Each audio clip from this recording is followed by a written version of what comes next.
Swipe করিস না, দেখাচ্ছে না আগুন দিয়ে পুড়ে মারা হয়েছে, মিডিয়া কোনো যেই বাড়িতে করতেছে না, যে জায়গা মধ্যে হয়েছে দেখেন আগুন দিয়ে জ্বালা হয়েছে। নিজের সহকর্মীদের পুড়িয়ে নির্মমভাবে হত্যার চিত্র দেখাচ্ছিলেন এক পুলিশ কনস্টেবল।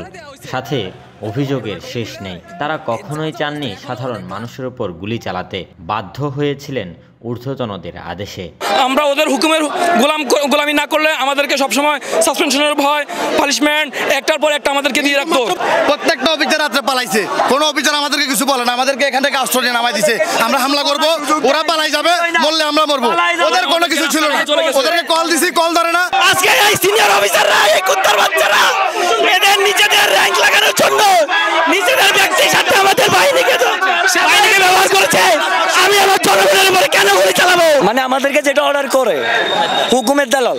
তবে নানা ভয়ে উপর মহলের কথা শুনলেও বিপদের সময় তাদেরকে একা ছেড়ে পালিয়েছিলেন বলে অভিযোগ সিনিয়র পুলিশ কর্মকর্তাদের বিরুদ্ধে। অভিভাবক হয়ে ওনারা কেন আমাদেরকে ফেলে গেল? চিন্তা করে অভিভাবক কলঙ্ক ওনারা। সিনিয়র অফিসার আছে, আমাদেরকে বিপদের মুখে ফেলে দিয়ে কেন ওরা পালিয়ে গেছে আমাদেরকে থানার মধ্যে রেখে। আমরা যখন কোনো ঘটনা ঘটছে আমাদের জানমালের উপর যখন আঘাত আসছে, আমরা ওনাদের কাছে পারমিশন চাইছি, স্যার আমাদের করণীয়টা কি, আমরা কি করব, আমরা যাবো কোথায়? ওনারা আমাদেরকে কোনো কিছু নির্দেশনা না দিয়ে যে যার মতো পারছে আমাদেরকে ফেলে রেখে চলে গেছে। বুধবার দুপুর ৩টার দিকে সাদা পোশাকে কয়েকশো পুলিশ কর্মকর্তা কর্মচারী দামপাড়ায় উপস্থিত হয়ে নিজেদের ক্ষোভ প্রকাশ করেন।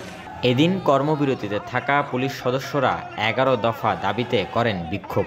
দাবিতে রয়েছে কোনো দলীয় সরকার যেন তাদের রাজনৈতিক এজেন্ডা বাস্তবায়নে পুলিশকে ব্যবহার করতে না পারে, সেজন্য স্বাধীন কমিশন গঠন, সারা দেশে প্রাণ হারানো পুলিশ সদস্যদের হত্যার বিচারসহ নানা দাবি। চলমান ছাত্র আন্দোলনকে কেন্দ্র করে পুলিশ হত্যাসহ সকল পুলিশি স্থাপনায় ধ্বংসযজ্ঞ চালানো ব্যক্তিদের চিহ্নিত করে অতি দ্রুত সময়ের মধ্যে বিচারের আওতায় আনতে হবে। আন্তর্জাতিক মানদণ্ড অনুযায়ী পুলিশের কর্মঘণ্টা ৮ ঘন্টা নির্ধারণ করতে হবে। পুলিশ বাহিনীকে যে কোনো দলের সরকারি রাজনৈতিক এজেন্ডা বাস্তবায়ন ব্যবহার করতে না পারে, সেজন্য স্বাধীন পুলিশ কমিশন গঠন করতে হবে।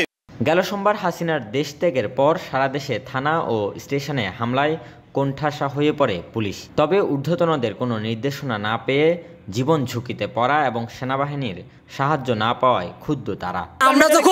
আমরা যখন বিপদে যখন ছিলাম তখন কোনো বাহিনীর কোনো সদস্য আসে নাই।